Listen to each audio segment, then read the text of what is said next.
तो ना just consider कि हम लोग प्रोजेक्ट कंप्लीट कर चुके हैं, ठीक है? तो प्रोजेक्ट कंप्लीशन से जस्ट पहले मतलब फाइनल प्रोडक्शन में उसको लॉन्च करने से पहले हमें साइट पे क्या-क्या चेंजेस करने पड़ते हैं, पहले उनको चेक कर लेते हैं। जैसे कि हमें ऑन पेज एसईओस और कौन-कौन से टैग्स उसमें एक्स्ट्रा ऐड करने पड़ेंगे। Let's have a look.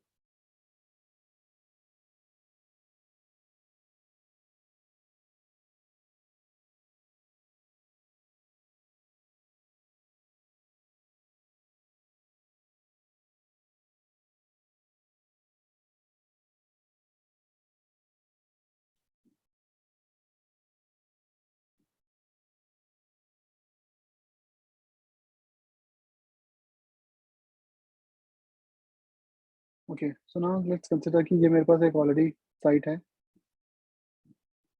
ये द सेम वन जो हमने उस दिन रिस्पॉन्सिव की थी, ठीक है? तो साइट को जब हम रिस्पॉन्सिव बनाते हैं, तो ऑब्वियसली आपने इसका पूरा रिस्पॉन्सिव कोड कंप्लीट कर लिया था। नाउ सबसे पहला स्टेप हम लोग इसमें करेंगे ऑन पेज एसईओ का। वैसे हमने आई थिंक यूआई टेस्टिंग भी नहीं की ना इसके अभी? नहीं। तो इसमें पहले हम ऑन पेज एसईओ में क्या-क्या टैग्स ऐड करने हैं, फिर इसकी यूआई टेस्टिंग को कर लेंगे और लास्ट जब ये फाइनलाइज़ हो जाएगी, फिर हम इसको होस्ट करेंगे। ठीक है? तो ये सारे टॉपिक्स आपके आज के हैं। The first of thing is कि on page SEO. On page SEO मतलब वेबसाइट को गूगल फ्रेंडली बनाने के लिए हमें सबसे पहला कौन-सा टैग इम्पोर्टेंटली यूज़ करना पड़ता है? पेज का टाइटल। जितने भी पेजेस आपके साइट के हैं, सिंगल पेज है तो एक होगा और मल्टीपल है तो हर मल्टीपल पेजेस है तो हर पेज पे टाइटल होगा। हर पेज का टाइटल सेपरेट होना चाहिए, अलग होना चाहिए एंड एक्यूरेटली डिस्क्राइब करेगा कि उस पेज का कंटेंट क्या है। जैसे सपोज मैंने टेक आइटम की साइट बनाई तो होम पेज में क्या क्या आएगा? Tech item hyphen IT training institute in Noida, Delhi NCR. Second page अगर वेब डिजाइनिंग पेज है तो उसमें वेब डिजाइनिंग कोर्स होना चाहिए। जावा पेज है तो जावा का कोर्स या Java core plus advance Java course in Noida. इस टाइप से हम लोग उसके टाइटल्स देंगे, ठीक है? तो हर पेज का टाइटल अलग होता है। टाइटल की एक लिमिट होती है जिसे आप एक्सीड नहीं कर सकते, उसके बाद एक्चुअली में कोई फायदा नहीं होता। दैट इज 60 टू 65 कैरेक्टर्स, ठीक है? तो हम इसको 65 कैरेक्टर से ज़्यादा बड़ा नहीं लिखेंगे क्योंकि गूगल इसके बाद इसको इग्नोर कर देता है। देन सेकंड हमने एक लिंक आइकन ऐड करना है जिसे फैब आइकन कहते हैं हम लोग, जो कि साइट में यहाँ पे आ रहा है। ये आप लोगो से ही बनाओ और अगर लोगो नहीं है साइट पे जैसे सिंपल टेक्स्ट है, तो कोई भी जैसे इसको ब्लैक कलर की पिक्चर लेके उसमें आई को सिर्फ आई लिख के फोटोशॉप से स्क्वायर लेके ऐड कर दो। सेकेंडरी हमें ऐड करना पड़ता है मेटा नेम डिस्क्रिप्शन। तो मेटा डिस्क्रिप्शन वो डिस्क्रिप्शन जो गूगल पे आती है व्हिच इज मैक्स 160 कैरेक्टर्स। तो ये गूगल की डिस्क्रिप्शन है जो गूगल के सर्च पे साइट को डिस्क्रिप्शन मिलेगी। इसमें हम 160 कैरेक्टर्स के कंटेंट लिख सकते हैं। तो डिस्क्रिप्शन कहाँ आती है?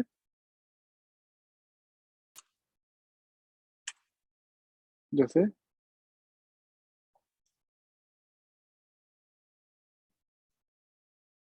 यूट्यूब, जैसे ये जो कंटेंट है नीचे, ये एक्चुअल में डिस्क्रिप्शन है, ठीक है? तो this is the description.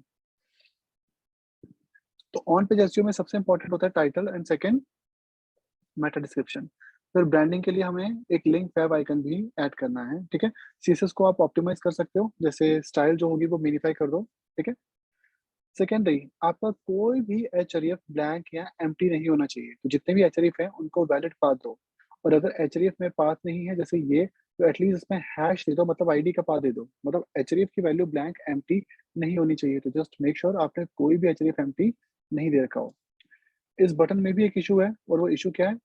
Normally आप बटन में टेक्स्ट लिखते हैं, क्या इस बटन में कोई टेक्स्ट लिखा गया है? तो ये बटन कौन सा है? ये वो ट्रिपल लाइन वाला मैं दिखाई देता हूँ, जो मोबाइल का मेन्यू था ना ये वाला था। लेकिन जब गूगल इसको क्रॉल करेगा, क्या उसको इसमें कोई टेक्स्ट नज़र आएगा? तो there is no text inside. No sir. तो इसका टेक्स्ट किसमें लिखेंगे? वायर या एरिया लेबल से। तो इसको मोबाइल मेन्यू टेक्स्ट दे दो। ये जस्ट फॉर वेब एक्सेसिबिलिटी होता है। तो हाइपरलिंक ब्लैंक नहीं होने चाहिए और हाइपरलिंक में टेक्स्ट होना चाहिए। अगर किसी होम यहाँ पे अगर सपोज टैब आइकन होता तो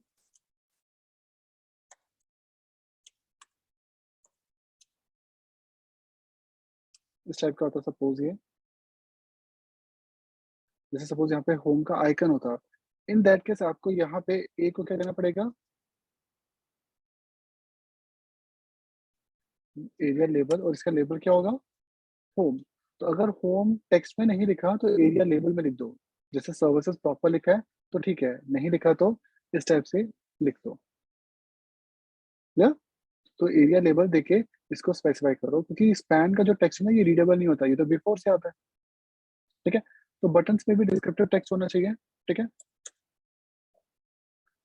तो हमने ऑन पेज हेडिंग में जो मेटा टैग्स चाहिए थे हेड में वो सारे ऐड किए।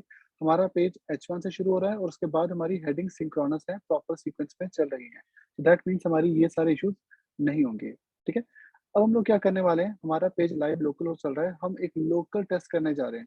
यहाँ मैंने कुछ चीजें और एक्स्ट्रा की हैं, अगर आपको ध्यान में देखे तो मैंने क्लिक टू प्ले वीडियो का कलर चेंज कर दिया, क्योंकि ये ग्रे पे पड़ा नहीं जा रहा था, इट वाज रेड आ दिया। तो now go to your browser inspect Chrome में, जब आप लाइव रन करते हो तो एक टेस्ट आता है यूजेबिलिटी के लिए, that is called light house, ये वाला। आपको लाइट हाउस टेस्ट को रन करना है और इसमें सबसे पहले आप पिक कर लो ये 4 ऑप्शन। परफॉर्मेंस, बट परफॉर्मेंस आपकी लोकल है तो फास्ट ही आएगी। Best practices, accessibility and SEO. और यहाँ पे पीडब्ल्यू आपको करने की जरूरत नहीं है, this is only for progressive web, ये जो वेबसाइट ऐप्स में बनती है उनके लिए होगा। तो पहले डेस्कटॉप ले लो और एक रिपोर्ट जनरेट करते हैं हम लोग। तो ये क्रोम का मतलब गूगल का एक लाइट हाउस टेस्ट है। ये क्या कर रहा है, आपके पेज को क्रॉल कर रहा है। मेक श्योर ये लोकल होस्ट होगा, फाइल प्रोटोकॉल होता तो ये क्रॉल नहीं होता। ये आपके पेज को डायग्नोस करेगा और जो जो इश्यूज होंगे वो आपको प्रिंट करके देगा। जैसे अभी क्योंकि लोकल साइट चल रही है तो परफॉर्मेंस 100 आउट ऑफ 100 है, बेस्ट है। एक्सेसिबिलिटी में ये 97 दे रहा है, तो लेट्स सी इसमें क्या क्या कमियां हैं। एक कमी है बैकग्राउंड एंड कंट्रास्ट रेशियो। एक जगह जहां पे ये वेबसाइट लिखा है वहां पे बैकग्राउंड और कलर की कंट्रास्ट रेशियो पुअर है, तो ये यहाँ पे था।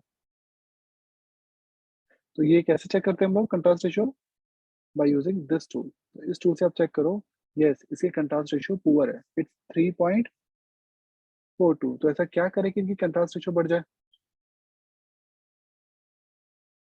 कलर चेंज कर एक सेकेंड,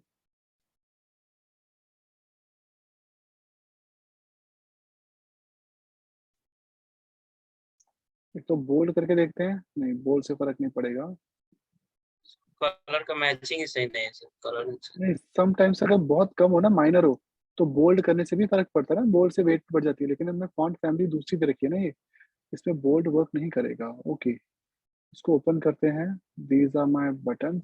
इनमें बी टैग देते हैं, क्योंकि बी टैग का हमने फॉन्ट फैमिली चेंज कर रखी थी। ओके, अब देखते हैं। No it's still 3.42। तो हमें यहाँ पे लास्ट ऑप्शन क्या मिलेगा कि हमें कलर चेंज करना पड़ेगा। सो ये ठीक है, 4.97 इसमें दिक्कत है। तो ये कलर था इसका। अगर मैं इसको डार्क करूं, सेकंड ये क्या होगा,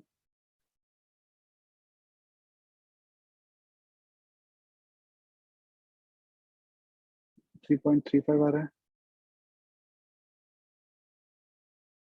ये हो क्या रहा है, एक सेकंड।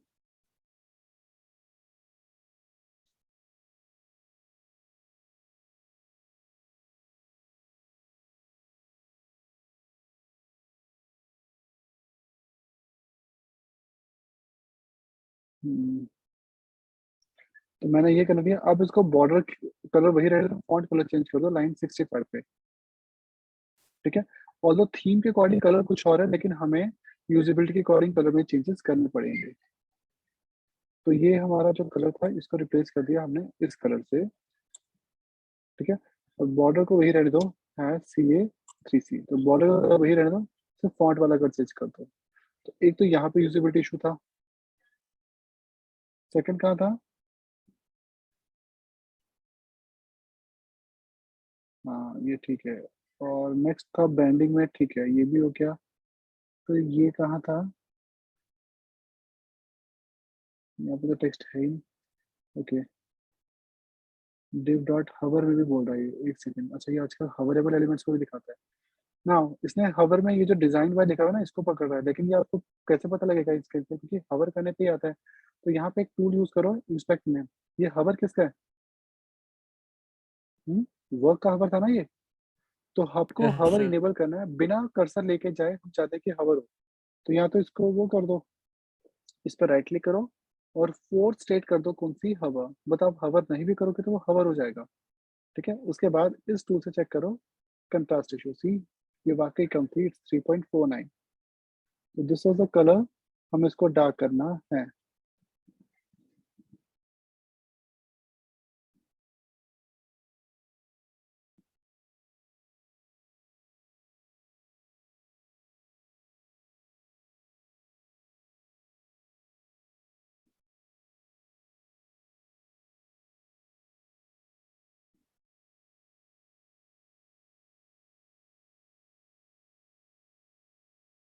ठीक है, again with this right click करके fourth state hover using this tool check करो। हाँ 5.32 आ गया, ये भी ठीक हो गया। तो ऐसे करते करते आपको डायग्नोस करना पड़ेगा, और ये सारे इश्यूज आपके नहीं थे, ये ग्राफिक्स के इशू थे, बट आपको रेक्टिफाई करने हैं। ठीक है, इससे आपके 97 फैक्टर कंप्लीट हो जाएगा। ओके, फिर ओके कंप्लीट हो गया है, इसको दोबारा करते हैं।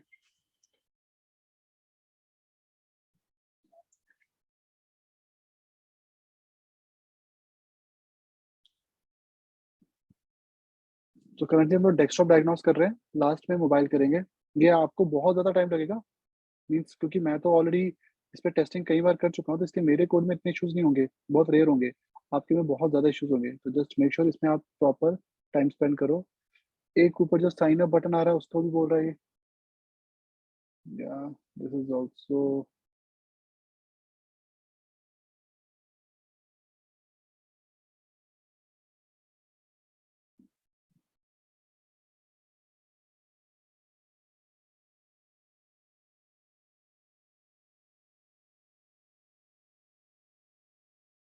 लाइन 65।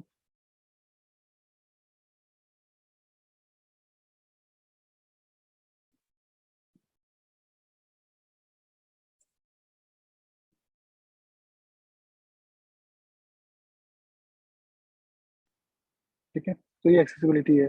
बेस्ट प्रैक्टिसेस में क्या होता है, जैसे आपने इमेजेस को टाइटल वगैरह दें, जैसे वो सब चीज़ें पिक करेगा। बट अभी कुछ वैसा इशू नहीं है, और ये एसईओ वगैरह इसकी होती हैं। ठीक है, तो आप मेक श्योर इनको जितना हो सके उतना करेक्ट करो। ये सारे बार्स आपके ग्रीन होनी चाहिए। ठीक है, तो ये गूगल का लाइट हाउस है, ये चार चीजें चेक कर रहा था आपकी साइट में। क्या क्या, परफॉर्मेंस, बट ये लाइव परफॉर्मेंस आपको तभी चलेगी जब साइट सर्वर पे चलेगी। Best practices designing, accessibility, web accessibility जैसे हाइपरलिंक पे पाथ मिसिंग है, और एसईओ। तो इसने एसईओ को भी पिक कर लिया कि आपकी सारी हेडिंग प्रॉपर है, कंटेंट ठीक है। अभी डेस्कटॉप है, नेक्स्ट होता है मोबाइल।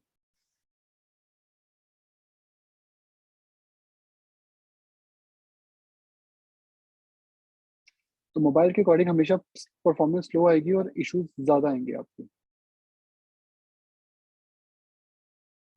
ठीक, तो एसईओ और ये तो ठीक था, एक्सेसिबिलिटी वही आ रही है। अगेन एक जगह इशू आ रहा है, अभी हमने चेंज तो कर दिया था अभी।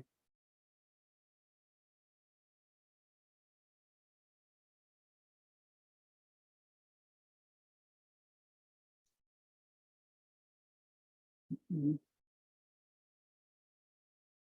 अच्छा, हम ऊपर चेंज कर रहे हैं तो यहाँ चेंज हो रहा है।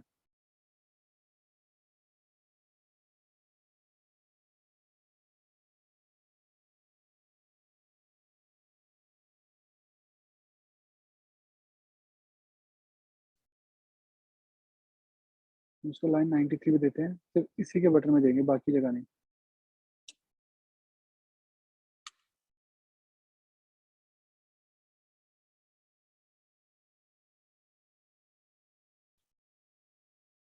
ओके, ये टेस्ट अगर आप सिस्टम पे पहले ही कर लो, तो जब साइट सर्वर पे अपलोड होगी उसमें मैक्सिमम इश्यूज आपके पहले से ही कम होंगे। वैलिडेशन, W3 से वैलिडेशन वगैरह, वो तो सब पहले से ही चेक करके उसके बाद ही ये टेस्ट स्टार्ट करेंगे। जैसे परफॉर्मेंस 93, एक्सेसिबिलिटी 97, अभी भी एक आधी जगह कुछ इश्यूज हैं, जैसे कि यहाँ पे जो टेक्स्ट दिया था उसकी रेशियो ठीक नहीं होगी। ओके, और ये इशू यहाँ पे है।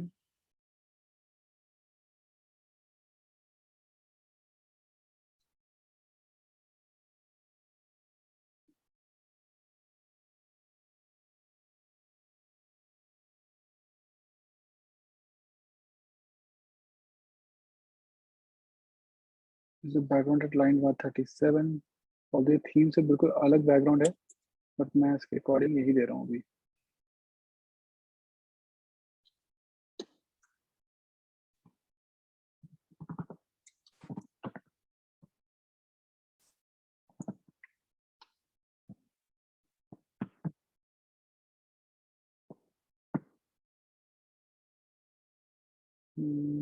और भी कुछ कमी है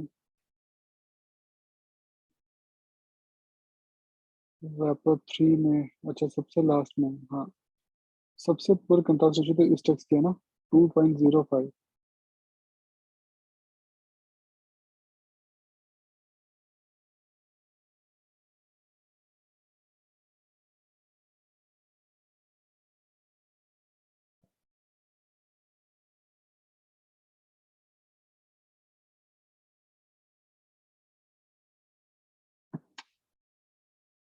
तो रैपर 13 में की फर्स्ट चार्ज में दोनों को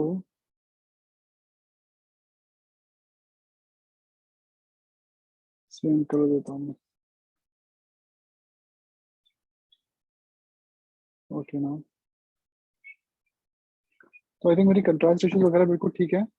यूजेबिलिटी ये भी चेक करता है, जैसे अगर आप डेस्कटॉप और मोबाइल साइट बनाते हो अलग अलग, तो मोबाइल में आपके जो बटन्स होते हैं, हाइपरलिंक्स होते हैं, इनके बीच में कम से कम 10 पिक्सल्स के गैप होनी चाहिए। क्योंकि होता क्या है, डेस्कटॉप पे अगर दो हाइपरलिंक एक के बाद आ रहे हैं नेक्स्ट टाइम में, तो कोई इतना खास इशू नहीं आता। लेकिन मोबाइल पे वो इशू हमेशा ज्यादा आता है, क्योंकि मोबाइल में हम टच यूज करते हैं ना। जैसे सपोज ये 3 बटन एक के नीचे आते हैं ना, तो इनके बीच में कम से कम 10 पिक्सल्स के गैप होने चाहिए। तो ये मोबाइल में भी इस टाइप के इश्यूज होते हैं। तो मोबाइल का ठीक आ रहा है, और फाइनली अब आपका डेस्कटॉप का भी ठीक हो जाएगा, क्योंकि एक दो जगह कंट्रास्ट इशू पुअर थी, वो हमने ठीक कर दी। ठीक है। फॉन्ट साइज आप कभी भी 14 पिक्सल से कम मत यूज करना, ये भी एक पुअर यूजेबिलिटी इशू होता है। ठीक है। कंसोल में कोई एरर नहीं आना चाहिए, जैसे ये देख लो 100 आउट ऑफ 100 आ रहे हैं, तो सी आपको कन्फेटी दिखाई दे रही है यहाँ पे। ओके, तो this means best record. But normally जब होस्ट करोगे तब ऐसा नहीं होगा, क्योंकि वहां पे परफॉर्मेंस सर्वर से आएगी ना, तो सर्वर की परफॉर्मेंस अलग है। और दूसरी चीज, जब आप साइट को होस्ट करोगे, तो अगर आप जैसे गिटहब पेजेस पे अपलोड करते हो, तो आपको एसईओ 100 मिल जाएगी। लेकिन अगर आप जैसे जो मैं होस्टिंग बताऊंगा वहां करोगे, वहां 100 नहीं 90 मिलेगी। क्योंकि वहां पे जो साइट होगी वो एक्चुअल में HTTP पे चलती है, और गिटहब पे HTTPS पे चलती है।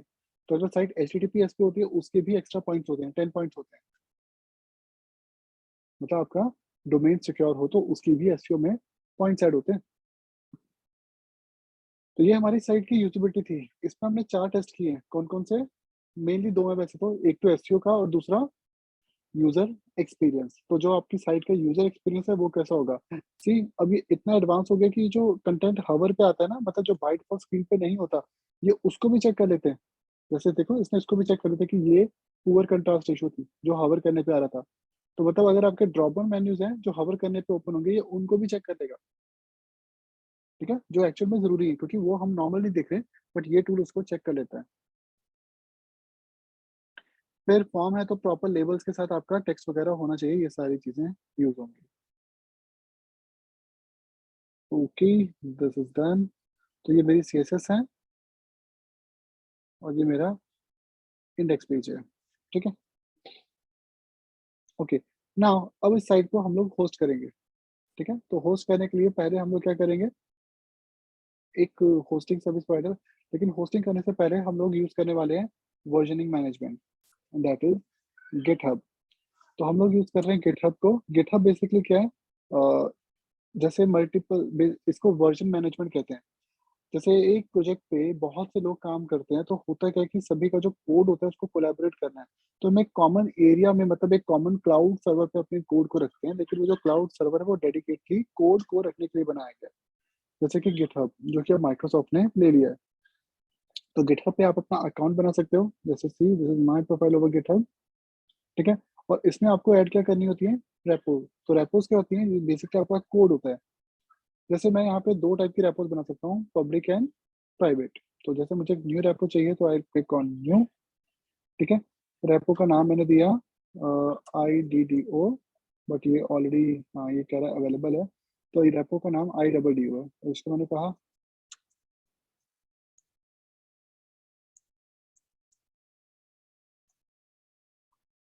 IDDO PSG to HTML file using CSS Flexbox।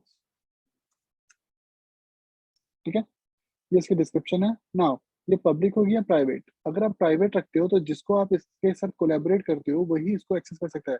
जैसे सपोज कोई दो स्टूडेंट मिलकर प्रोजेक्ट बना रहे हैं तो इसको प्राइवेट भी कर सकते हैं। उस केस में क्या होगा, आप दूसरे की गिटहब की आईडी इसमें ऐड कर दोगे तो आप दो लोग मिलके ही इस प्रोजेक्ट को देख सकते हो। जो इसका लिंक होगा ना वो दो लोगों को ही दिखेगा, बाकी सबको नहीं दिखेगा, किसी को भी नहीं दिखेगा। ठीक है, क्योंकि वो प्राइवेट है। पब्लिक करने पे क्या होता है, वो पब्लिक होता है, कोई भी उसको एक्सेस कर सकता है, मतलब आपके कोड को देख सकता है। जैसे जो मैं अभी कोड ऐड करूंगा दिस इज पब्लिक। एक इसमें रीडमी फाइल ऐड करनी पड़ती है जिसमें इसकी डिस्क्रिप्शन होती है। लाइसेंस अगर है तो, otherwise leave it and create a repo जिसका नाम था IDDO। सो मेरी रेपो का नाम IDDO है। इसमें मुझे एक इनिशियल कमिट किया मैंने ये रीडमी, जिसमें मैंने IDDO PHP HTML फाइल। ना इसमें मुझे कोड ऐड करना है। वैसे तो कोड ऐड करने के लिए मुझे इसमें गिट यूज करना पड़ेगा, बट करंटली मेरा सिस्टम ना वो चल रहा है, क्या कहते हैं उसको, ये डायग्नोस मोड में चल रहा है समथिंग। मतलब मैं अभी इसमें सारे जितने भी अपनी नोड की वो है ना इंस्टॉलेशन वो नहीं ऐड कर रहा, गिटहब को इंस्टॉल नहीं कर रहा, क्योंकि कुछ इसमें प्रॉब्लम चल रही है। तो अभी सर्विस सेंटर ने मुझे सिर्फ बेसिक बोला है, तो अभी मुझे इसको फिर से सर्विस सेंटर देना पड़ेगा। तो मैं इस कोड को डायरेक्टली ड्रैग वो करके भी, या फिर आप इसके लिए गिटहब का डेस्कटॉप डाउनलोड कर लो। तो उससे क्या होगा, आप अपने फोल्डर को ना सिंक कर दोगे गिटहब के साथ, तो फोल्डर सिंक हो जाएगा। एक आसान वे ये भी है कि अपनी फाइल्स को मैनुअल ऐड कर लो एक एक करके, या फिर अपलोड कर लो। तो अपलोड भी कर सकते हो। इसमें सबसे आसान ऑप्शन होता है ड्रैग करना।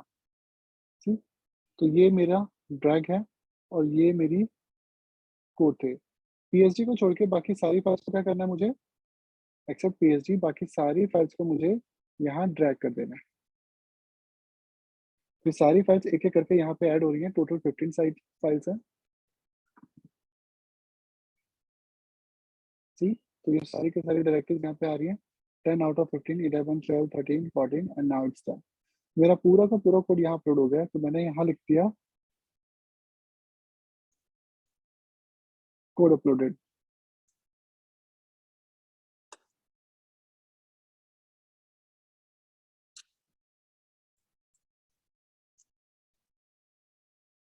ठीक है, एंड मैंने इसको कमिट किया। तो ये पूरा का पूरा कोड मेरे गिटहब के सर्वर पे अपलोड हो जाएगा। ठीक है, now this code is public. मतलब मैं क्लास के बाद आपको व्हाट्सएप पे तो ये लिंक दूंगा। आप इस पूरे कोड को जो हमने कोड किया था उसको देख सकते हो। जैसे इंडेक्स फाइल को ओपन किया, आप इसका सोर्स कोड चेक कर सकते हो कि इसमें हमने क्या क्या चेंजेस किए हैं, सभी के सभी चीजें। ठीक है, तो ये हमारी एक पीएचडी है। अब नाउ सपोज इन फ्यूचर आप अपने कोड में चेंजेस करते हो, तो जैसे मैंने चेंज किसमें किया, मैंने इंडेक्स पेज में चेंज किया। क्या चेंज किया, यहाँ पे 5 ऐड कर दिया, सिंगल पेज वेबसाइट। ठीक है, और कुछ चीज हमारी मिस तो नहीं थी ना।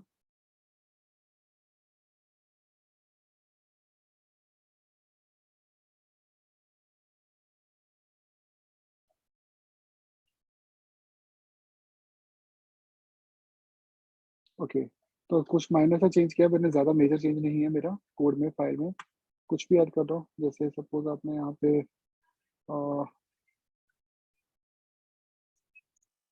ये लिख दिया। ठीक है,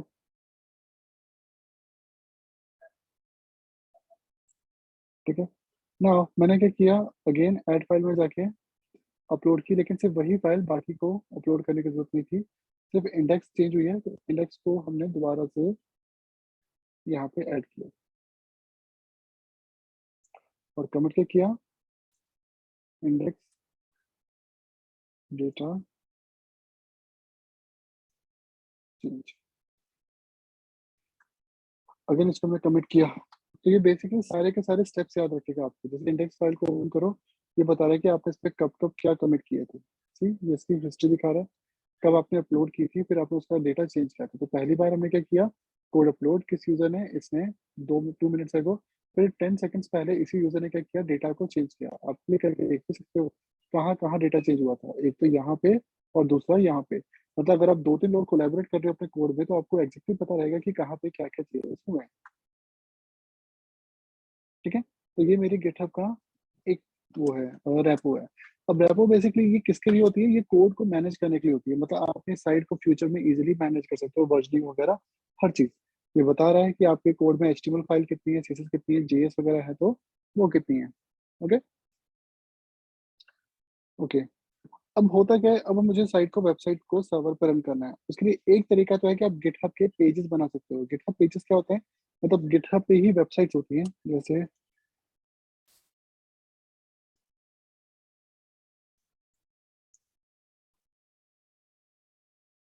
ओके हम सेटिंग में गए।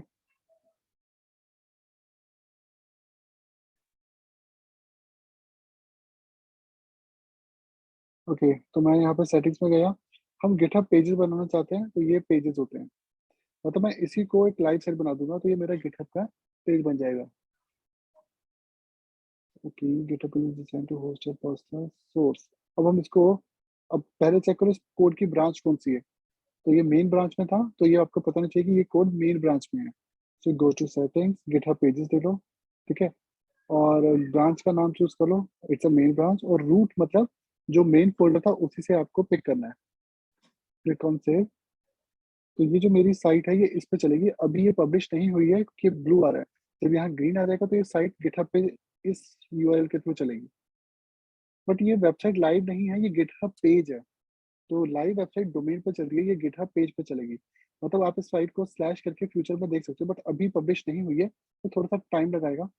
ओके, और ये प्रॉपर HTTPS पे चलेगा, तो ये भी हमारे गिटहब के पेजेस होते हैं, बट ये एक तरीके से वेबसाइट की ही तरह चलेगा, ठीक है। लेकिन मैं इसको होस्टिंग नहीं बोलूंगा क्योंकि ये तो गिटहब के पेज को आपने लाइव यूआरएल में कन्वर्ट कर दिया है, ठीक है। तो आप अपने प्रोजेक्ट को गिटहब पेजेस पे भी अपलोड कर सकते हो। गिटहब पेजेस का फायदा ये होता है कि HTTPS होते हैं फर्स्ट ऑफ ऑल, ठीक है। तो अभी ये इसको रिडायरेक्ट किया नहीं है, कुछ टाइम लगाएगा, फिर ये गिटहब पेज के साथ आई थिंक हो गया, बहुत जल्दी हो गया। हाँ सी, तो ये साइट मेरी गिटहब के पेज पे लाइव अपलोड हो गई है, और क्योंकि गिटहब पे लाइव है तो जब आप इसको लाइट हाउस पर रन करोगे ये गिटहब के अकॉर्डिंग आपको दिखाएगा।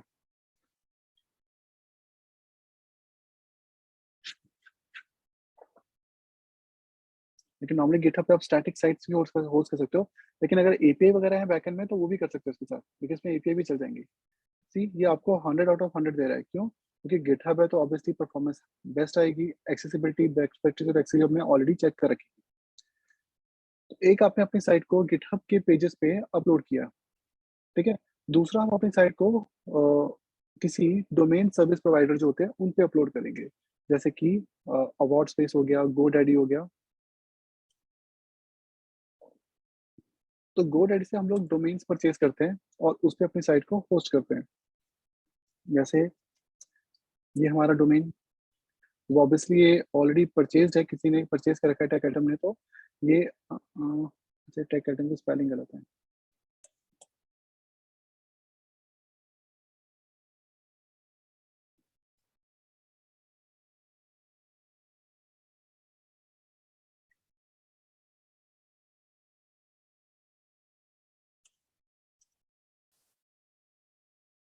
तो कोई भी डोमेन जो आपको चाहिए हो वो आप जैसे गोडैडी या किसी भी प्रोवाइडर से सर्च कर सकते हो। तो ये डोमेन का .com अवेलेबल है, but they are charging a brokerage fees, मतलब ये किसी और ने ऑक्यूपाई कर रखा है, तो जो अवेलेबल है वो इसका .in है। अब होता है क्या है, आपको डोमेन सफिक्स के साथ लेना पड़ता है, जैसे .com पूरा ऑल ओवर कमर्शियल होता है, तो इसके चार्जेस अप्रॉक्स इंडिया में समय 900 रुपीज़ है पर मंथ के, सॉरी पर ईयर के। तो इंडिया में .com के चार्जेस अप्रॉक्स इतने हैं 900, जैसे हमारा पैकेट पे इतना ही होता है। .in स्पेसिफिकली इंडिया के लिए होता है, तो इसके चार्जेस 799 है, ठीक है। और ये सब्सक्रिप्शन बेसिस पे होते हैं, मीन्स आप डोमेन परमानेंट कभी नहीं लेते, ये हमेशा आपको सब्सक्रिप्शन बेसिस पे मिलते हैं। जैसे ये डोमेन आपको मिल रहा है, अब उन्होंने चार्जेस बढ़ा दिए हैं तो 1999 प्लस इसमें जीएसटी एक्स्ट्रा ऐड करके, तो ये 1300 का पर ईयर का डोमेन है। .in इसमें सस्ता होता है, वो 700 का होता है, ठीक है। तो अदर अदर डोमेन्स के अलग अलग चार्जेस हैं। .co.in भी सस्ता ही है, 649 का है।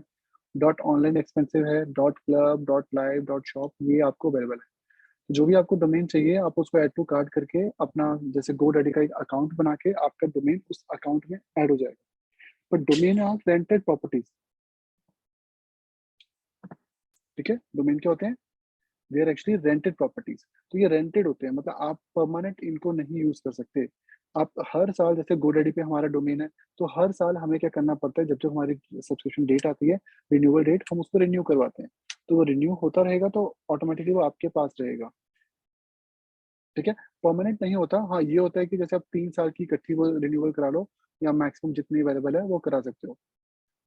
ठीक है, तो पहले आपको एक डोमेन परचेज करना है, क्योंकि डोमेन आपकी वेबसाइट का पब्लिक एड्रेस है जो गूगल पे विजिबल होगा। लेकिन वेबसाइट डोमेन पे नहीं, आईपी पे चलती है एक्चुअल में। हर वेबसाइट किस पे चलती है? एक पब्लिक आईपी पे। लेकिन डोमेन से फायदा क्या है कि वो आईपी गूगल पे सर्च पे नहीं आता, तो गूगल के सर्च पे हमेशा क्या आता है? डोमेन आता है। तो आपका .com.in आपको गूगल सर्च पे दिखेगा, आईपी गूगल सर्च पे नहीं दिखते। तो वेबसाइट तो आईपी पे ही होती है। लेकिन secondary thing, we need to buy a hosting. तो डोमेन के साथ सेकंड चाहिए एक होस्टिंग।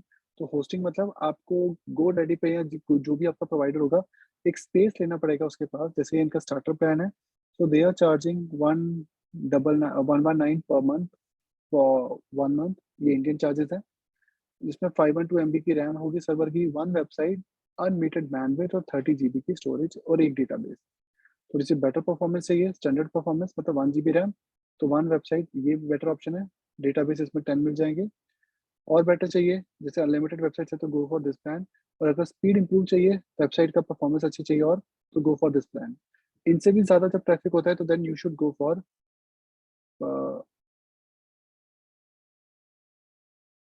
ये कोई नया प्लान आया, वेब होस्टिंग प्लस। हाँ, 1200 रुपीज़ पर मंथ से। ओके, इसमें रैम थोड़ी सी बेटर है। One one okay. तो इसके ऊपर जो नेक्स्ट होस्टिंग आती है वो होती है VPS, मतलब प्राइवेट सर्वर। इसमें क्या होता है कि एक VM मशीन आपको मिल जाती है, वर्चुअल मशीन। जैसे सपोज मान के चलो, जैसे हमारे पास जो टेक एटम का है जैसे सर्वर है, वो है इंटेल जेनन सर्वर, 128 GB उसकी रैम है। अब इतना बड़ा सर्वर एक पर्सन को देना, देंगे तो उसके चार्जेस बहुत ज्यादा होंगे। तो ये लोग क्या करते हैं, अपने सर्वर पे छोटे छोटे क्लस्टर्स बना देते हैं, अलग अलग VM मशीन बना देते हैं अलग अलग। जैसे इन्होंने क्या किया, उस पे 50 या 60 अकाउंट्स बनाए, और सभी को एक एक प्राइवेट सर्वर दे दिया।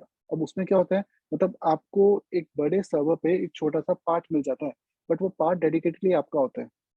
ठीक है, वो पार्ट आपका होता है, मतलब पूरा सर्वर आपका नहीं है, सर्वर का एक पार्ट आपका है।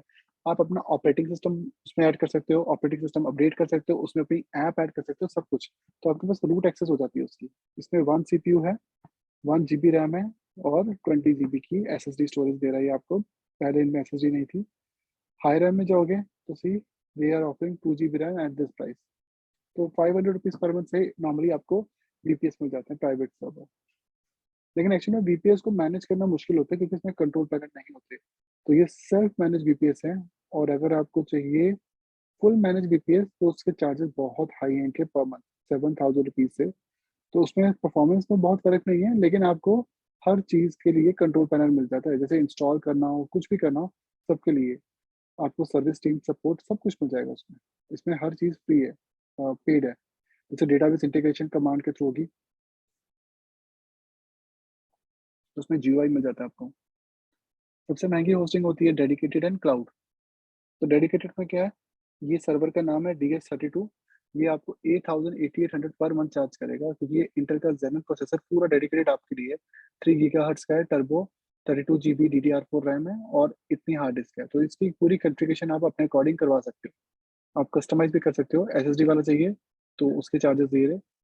SSD में क्या होता है, परफॉर्मेंस अच्छी होती है लेकिन स्टोरेज कम होती है। HD में स्टोरेज ज़्यादा होती है लेकिन परफॉर्मेंस कम होती है। तो दोनों अलग अलग है।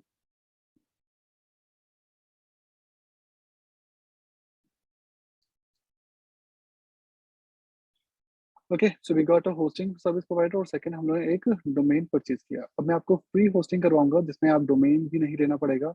That is awardspace.com। तो अवार्डस्पेस आपको फ्री होस्टिंग प्रोवाइड करता है, जिसके लिए आपको लॉग इन करना है।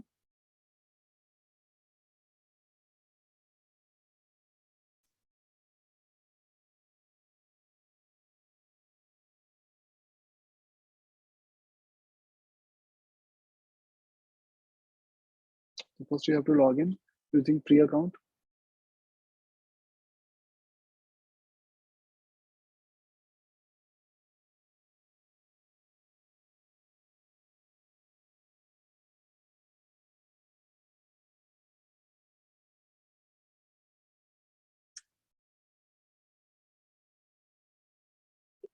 सर फ्री के लिए सर नेटलिफाई भी होता है। हाँ वो भी फ्री होस्टिंग है। क्या नाम है नेट उसका? नेटलीफाई ना?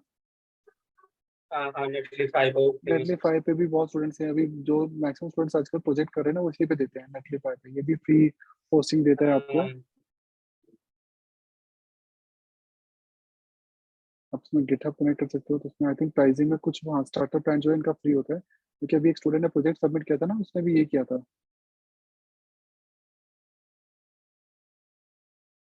तो नेटलीफाई पे उसने उसको अपलोड कर रखा है। ये रहा, तो ये भी फ्री, मतलब नेटलीफाई का ही है, इसी पे भी कर सकते हो, अदरवाइज इस पे भी कर सकते हो, तो वो जो भी आपको प्रेफर हो।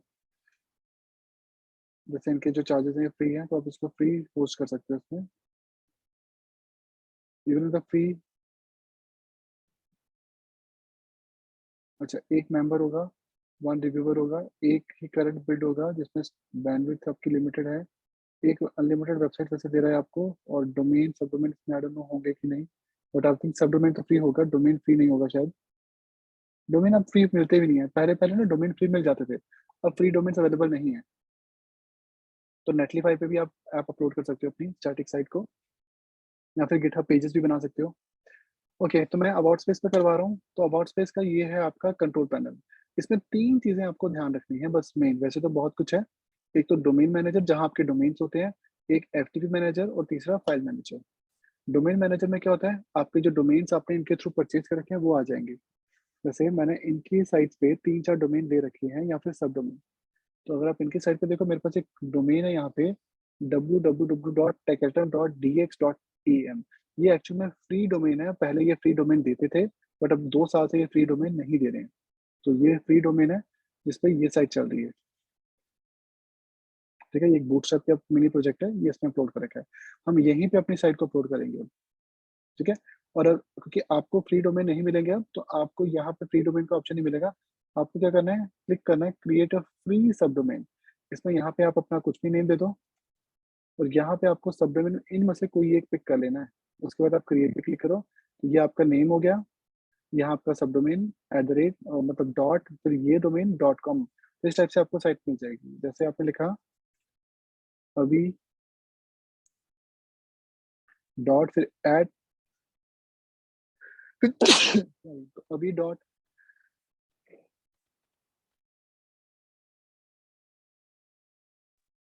सॉरी, तो इस टाइप का आपको सब डोमेन देगा। डोमेन सब डोमेन में क्या फर्क होता है, जैसे techeritum.com एक प्रॉपर डोमेन है जो कि हमारे पास है, ठीक है।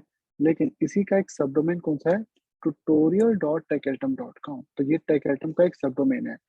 तो ट्यूटोरियल जो है वो टेकरिटम का सब डोमेन है। तो वैसे ही, जैसे ये जो देख रहे हैं साइट, ये क्या है, ये भी तो सब डोमेन है। वेबसाइट ऐप का नाम तो netlify.app है, लेकिन ये इसमें एक सब डोमेन पे अपनी साइट रन कर रहे हैं। ठीक है। तो अवार्ड स्पेस में आपको पहले सब डोमेन, तो ये सब डोमेन आपको फ्री देगा, बट डोमेन फ्री नहीं है। तो सब डोमेन जैसे आप बुक करोगे, यहाँ पे उस सब डोमेन की लिस्टिंग हो जाएगी कि वो डोमेन आपका लाइव हो गया। ठीक है। इसमें मुझे फाइल चेक करनी है, तो अगेन डैशबोर्ड पे जाते हैं, पहले सब डोमेन बनाओ। सेकेंडरी आपको क्या करना है, आपको फाइल मैनेजर में जाके देखना है। तो फाइल मैनेजर आपको सारी की सारी फाइल दिखाएगा। तो आपका फोल्डर क्या है, सर्वर क्या होता है जिसमें कंप्यूटर, तो ये सर्वर की फाइल्स है, इसमें ये वो फोल्डर है जिसमें आपकी साइट है। ठीक है। और जैसे गोडडी वगैरह, तो उसमें पब्लिक HTML नाम का फोल्डर होता है, डायरेक्टरी उसमें होता है। इस फोल्डर को ओपन करो, ये सर्वर का फोल्डर है जिसमें ये सारे के सारे पेजेस पड़े हुए हैं। डू वन थिंग, मैं यहाँ सेलेक्ट ऑल करके इस पूरे कोड को डिलीट कर देता हूँ, तो ये साइट ऑटोमेटिकली बंद हो गई।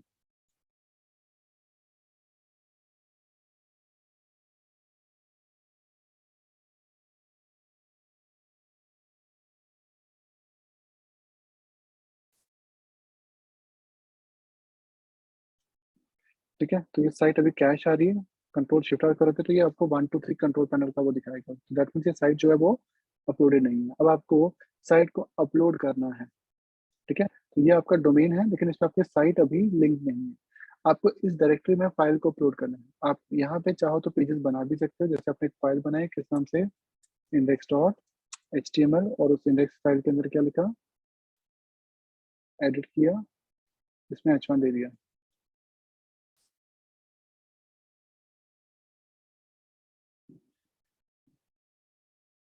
सेव किया, रिफ्रेश करोगे, सी आपकी HTML फाइल यहाँ पे लाइव चल रही है, लेकिन हमें इस फाइल की जगह अपना कोड प्रोजेक्ट अपलोड करना है। Again go back to the dashboard, और अब आपको तो एक नहीं मल्टीपल फाइल्स अपलोड करनी है, तो उसके लिए हम FTP मैनेजर पे जाएंगे। FTP क्या होता है? File transfer protocol. इसके लिए आप एक सॉफ्टवेयर डाउनलोड करोगे जिसका नाम है फाइलजिला। तो फाइलजिला एक फ्री FTP सॉल्यूशन है। इसमें आपको फाइलजिला क्लाइंट डाउनलोड कर लेना है, और ये कुछ ऐसा दिखाई देगा इंस्टॉलेशन के बाद। तो इसमें आपको यहाँ पे होस्ट यूजर ने पासवर्ड डाल के कनेक्ट करना पड़ेगा। जैसे इसके क्रेडेंशियल्स आपको ये बॉटम में दिखाई दे रहे हैं, टिक करो। तो ये है इन्फॉर्मेशन, जैसे इसमें आपको दिखा रहा है, ये है आपका होस्ट नेम, ये कॉमा से मल्टीपल दिखाएगा, इनमें से कोई एक पिक करो, जो भी आपका डोमेन नेम होगा वो होस्ट नेम है। यूजर नेम आपका एक यूनिक नंबर होता है, पासवर्ड जो आप चूज करते हो। अगर आपको इसका पासवर्ड अलग से बनाना है तो पासवर्ड पे क्लिक करके नया पासवर्ड बना लो। मेक श्योर जो आपने कंट्रोल पैनल का पासवर्ड रखा है वो अलग हो, और जो इसका पासवर्ड रखा है वो अलग हो। ठीक है, क्योंकि कल को क्या होता है, जैसे आप साइट को कभी SEO के लिए या किसी को मेंटेनेंस के लिए दोगे, बैकएंड के लिए या SEO के लिए, तो आप उसको FTP वाले क्रेडेंशियल दोगे, कंट्रोल पैनल के नहीं दोगे, क्योंकि कंट्रोल पैनल में तो आपका डोमेन भी है, तो वो पर्सन आपका डोमेन को ऑक्यूपाई भी कर सकता है। ठीक है, तो आपको सिर्फ FTP वाले देने हैं। उससे वो क्या करेगा, सिर्फ फाइल के थ्रू आपकी फाइल्स को ट्रांसफर कर सकता है, उसके पास आपके डोमेन की एक्सेस नहीं रहेगी। ठीक है, तो एक होस्ट नेम, यूजर नेम और पासवर्ड जो भी आपने पिक किया वो ऐड करो, और वो डेटा आपको यहाँ ऐड करना है, यहाँ होस्ट यूजर नेम और पासवर्ड। फिर क्विक कनेक्ट कर दो, तो ये डोमेन का डेटा यहाँ पे सेव कर देता है। इसमें लेफ्ट हैंड साइड आपका सिस्टम है, और राइट हैंड साइड आपका सर्वर है। जब एक बार सर्वर कनेक्ट हो जाएगा तो यहाँ पे ना फोल्डर्स के नाम आते हैं। जो लेफ्ट साइड का डेटा ये क्या है, ये क्लाइंट है, मतलब हमारा सिस्टम है, सॉरी। राइट साइड पे आपका सर्वर कनेक्ट हो जाएगा। तो ये क्योंकि फ्री होस्टिंग है, तो अभी सर्वर के साथ कुछ इशू है। फ्री रिट्रीविंग डायरेक्टरी लिस्टिंग पर टाइम लगा रहा है ये। तो ये ग्रीन और रेड लाइट चलती है, सिग्नल देती रहती है यहाँ पे कि कनेक्शन स्टैब्लिश हो रहा है। ये आपको अपलोड करना है यहाँ पे फाइल्स अपनी। तो ये कनेक्ट तो दिखा रहा है हो गया है सक्सेसफुली, बट फाइल्स रिट्रीव नहीं हुई।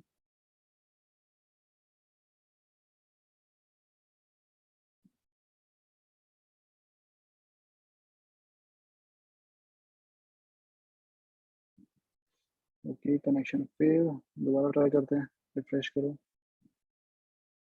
अब इसलिए फ्री होस्टिंग है तो कई बार कनेक्शन फेल हो जाएगा। तो इसके बाद आपको क्या करना है, लेफ्ट से अपने क्लाइंट के फोल्डर को पिक कर लेना है। तो आपका फोल्डर डेस्कटॉप पे था, तो डेस्कटॉप पे फोल्डर का नाम था iVideoRes। तो ये आपका फोल्डर है। यहाँ से आपको अपनी फाइल्स पिक करनी है, 1 2 3 4, और उनको राइट साइड पे अपलोड कर देना है।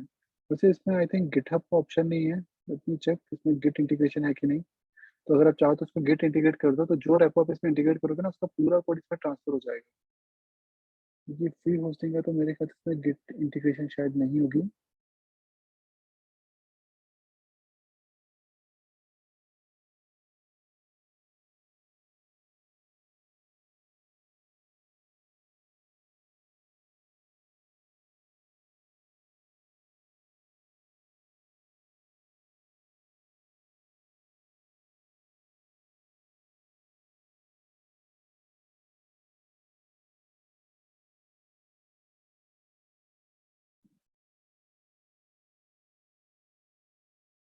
तो ये सर्वर अपाचे है।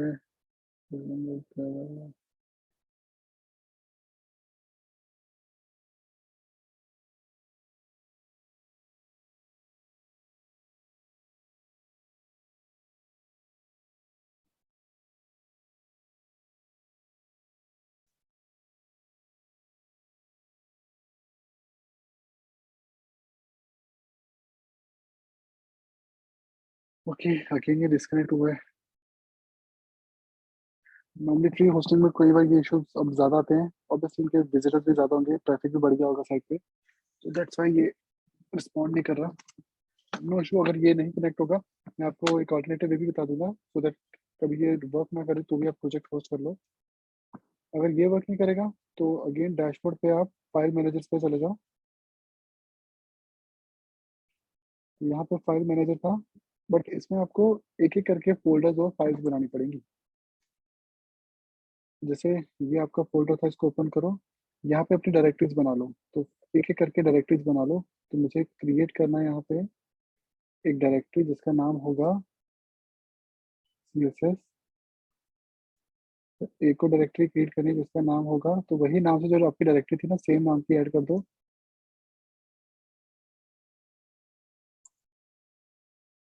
मेक श्योर केस सेम हो। और लास्ट कौन सी थी हमारी? CSS font.js img। ठीक है, अगर आपने अलग नाम दे रखे हैं तो वो अलग नाम से जो आपकी रूट में है ना, उसी नाम की डायरेक्टरी यहाँ बना लेना। ठीक है, अब यहाँ से अपलोड करते हैं फाइल्स को।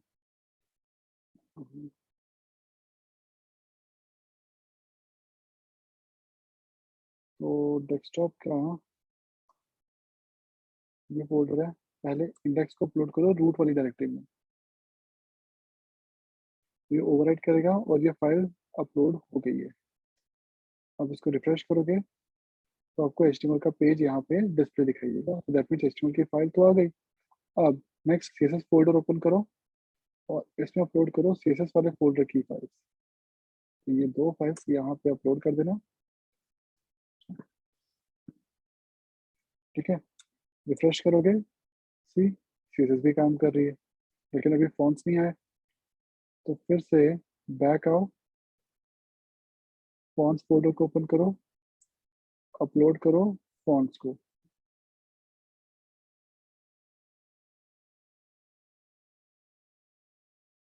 7 फॉन्ट्स हैं, इनको अपलोड करो। आप इसमें वीडियो अपलोड नहीं कर सकते क्योंकि इन्होंने ना लिमिट दे रखी है, 15 MB से ऊपर की फाइल नहीं होगी। तो कोई भी फाइल 15 MB से ऊपर जाएगी, ये उसको अपलोड नहीं करेंगे। रिफ्रेश करो तो सी, और रिफ्रेश कंट्रोल शिफ्ट आर करके करना, नॉट कंट्रोल आर, क्योंकि कंट्रोल शिफ्ट आर से ना कैश भी रिमूव हो जाता है। तो ये भी वर्क कर रहा है। अगेन बैक जाओ। अब आते हैं पिक्चर्स पे, क्योंकि इस पे पिक्चर्स अपलोड नहीं हुई है। इमेज फोल्डर, अपलोड,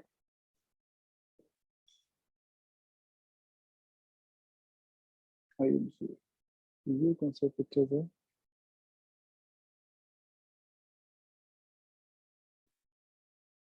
कि यही 3 फाइल है, वो गलती से कुछ और आ गया उसमें।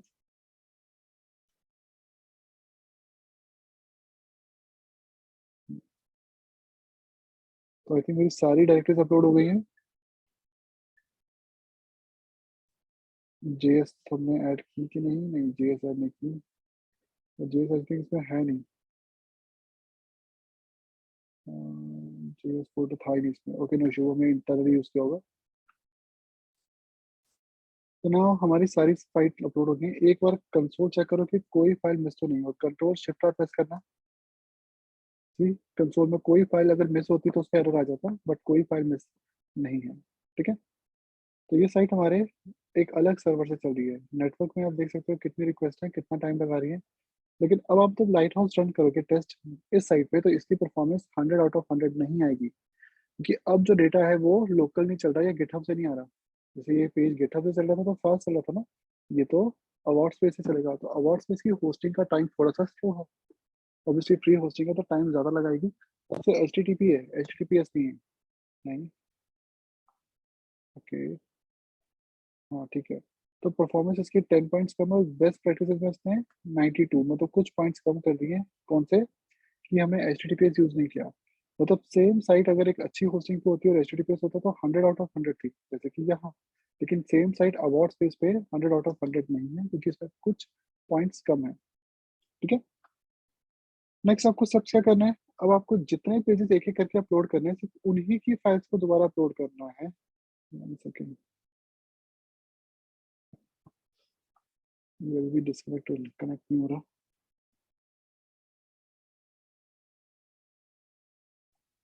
ओके, जब ये कनेक्ट होगा ना, तो यहाँ पे आपको वही 4 फोल्डर्स के नाम दिखेंगे जो आपकी साइट्स है।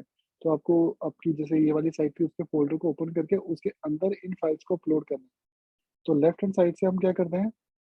राइट क्लिक करके अपलोड, और अगर राइट हैंड साइड की फाइल को क्लिक करेंगे तो उसमें डाउनलोड का ऑप्शन आता है। तो अगर आपको सर्वर की फाइल को सिस्टम में डाउनलोड करना है, तो यहाँ से फोल्डर पिक करके राइट साइड से लेफ्ट पे उसको डाउनलोड भी कर सकते हो। तो दिस इज हाउ आप अपनी साइट, क्योंकि सर्वर तो चल रहा है, आपको बस फाइल्स को ट्रांसफर करते रहना है, अपलोड करते रहना है, आपकी साइट लाइव चलती रहेगी। ठीक है, तो दिस इज हाउ आपको अपनी साइट को मैनेज करना है। तो एक होस्टिंग फ्री वाली अबाउट स्पेस है और दूसरी कौन सी थी, नेटलिफाई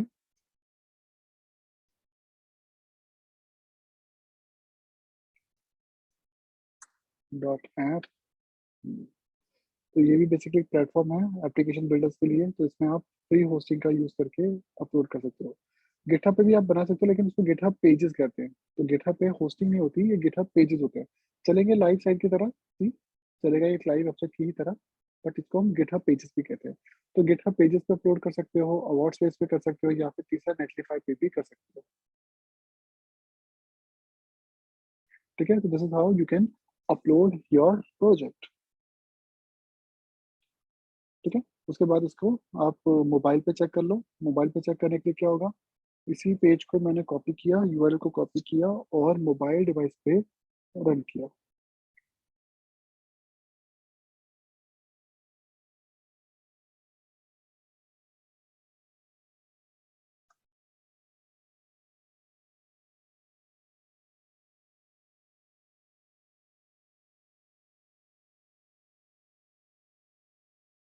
जैसे आई थिंक कुछ और डोमेन था उसका,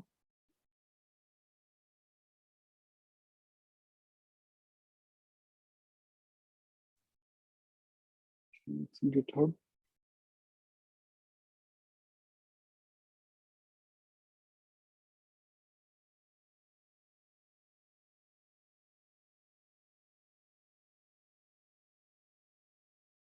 ओके, तो ये साइट आप अपने फोन पे टेस्ट कर सकते हो। See this is the top menu, these are the contents, ये सर्विसेज का कंटेंट आ रहा है। ठीक है, ये आपके बटन, ये हवर स्टेट, ये आपका slider, this is the team part, ये आपके पोर्ट्रेट के यहाँ पे चार्ट नहीं ऐड किए, अकॉर्डियन यहाँ पे इनपुट था, subscribe button, then this is the form at the bottom. ठीक है, this is the portrait and this is the landscape mode. Landscape में बोल रहा हूँ, जैसे गैप आ रहे हैं। ठीक है, सेम आप इसको अलग अलग ब्राउजर पे अलग अलग डिवाइसेस पे रन करके टेस्ट कर सकते हो, क्योंकि आपकी वेबसाइट को मतलब साइट को रियल डिवाइस पे टेस्ट करना भी उतना ही इक्वलेंट जरूरी है जितना कि लोकल पे था। जो आप यहाँ पे टेस्ट करोगे, this is not a real device, ये सिमुलेटर होते हैं। मतलब आपकी साइट को उसके एग्जैक्टली जैसा दिखाते हैं, बट सेम नहीं दिखा पाते, क्योंकि ये ओएस तो मैक है ना, आईओएस नहीं है। लेकिन जब आप फोन पे रन करोगे तो ये उसके नेटिव ओएस में चलेगा। With permission policies, 1 second. Okay,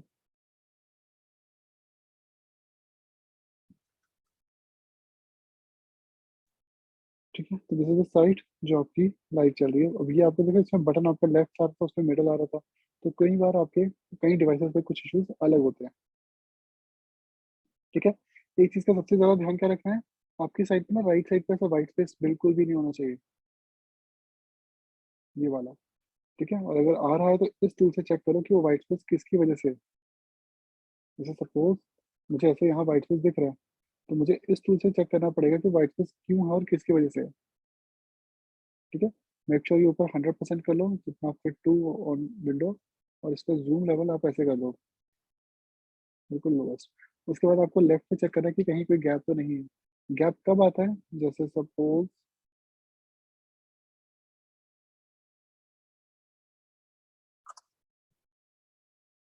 ये है, अब देख लो गैप आ रहा है। ठीक है, सपोज ये मेरी साइट है और ये मोबाइल 375 पे गैप दे रही है, सबसे सम 360 पे चेक करना है। तो जब आप इसको ऐसे स्क्रॉल करोगे ना, तो आपको दिखेगा कि ये गैप आ रहा है, दिस इज द गैप। और इसको टेस्ट करने के लिए आपको इस टूल को यूज करना है। सबसे पहले रैपर वन में देखो, नहीं कुछ हुआ। टू में चेक करो, नहीं कुछ हुआ। डाउन आए, यहाँ पे चेक किया, नहीं, देखिए यहाँ पे जैसे आए तो देखो दिख रहा है। तो ये जैसे यहाँ पे हवर हुआ ना, सी H2 आ गया, तो इसका मतलब H2 का कंटेंट ओवरफ्लो हो रहा है, जबकि H2 कम आ रहा है लेकिन ये कंटेंट, इस पर क्लिक करके देखो तो ये देखो, ये H2 का कंटेंट है जो ओवरफ्लो हो रहा है। Now it's okay. जिस टाइप से जो कंटेंट ओवरफ्लो होगा वो आपको चेक करना है। कई बार पिक्चर्स मार्जिन वगैरह ज्यादा होते हैं, वो भी दिक्कत करता है। ठीक है? बट ऑलरेडी आपके टेस्ट उस पे कर चुके थे, रिस्पॉन्सिव में कर चुके थे, इसलिए अब आपको उतनी दिक्कत नहीं आएगी। मेक श्योर अगर आपने इंस्पेक्ट में पहले से चेक कर रखा हो ना रिस्पॉन्सिव में, तो आपको लाइव साइट्स में ज़्यादा दिक्कत आती ही नहीं। ठीक है? दिक्कत तब आती है जब आपने जैसे यूआई टेस्ट वगैरह पहले नहीं कर रखा हो। फिर क्या होगा, बार-बार सीएसएस, एचटीएमएल में चेंजेस करके दोबारा अपलोड करना पड़ेगा। और अगर कल को फ्यूचर में कभी अपलोड करते भी हो, चेंजेस भी करने पड़ते हैं, तो सिर्फ उस ही फाइल को अपलोड करना है जिसमें आपके चेंजेस हैं, बाकी सबको अपलोड करने की ज़रूरत नहीं है। मतलब आपको ये नहीं करना कि पूरी वेबसाइट को दोबारा अपलोड करना है। क्यों? जिस फाइल को चेंज किया, जैसे इंडेक्स चेंज किया तो इंडेक्स अपलोड करो, कॉन्टैक्ट चेंज किया तो कॉन्टैक्ट अपलोड करो, इमेज चेंज की तो इमेज को अपलोड करो और उसी डायरेक्टरी में उसको ऐड कर दो। ठीक है? So this is how you have to manage your hosting. ठीक है? तो this is actually your last topic.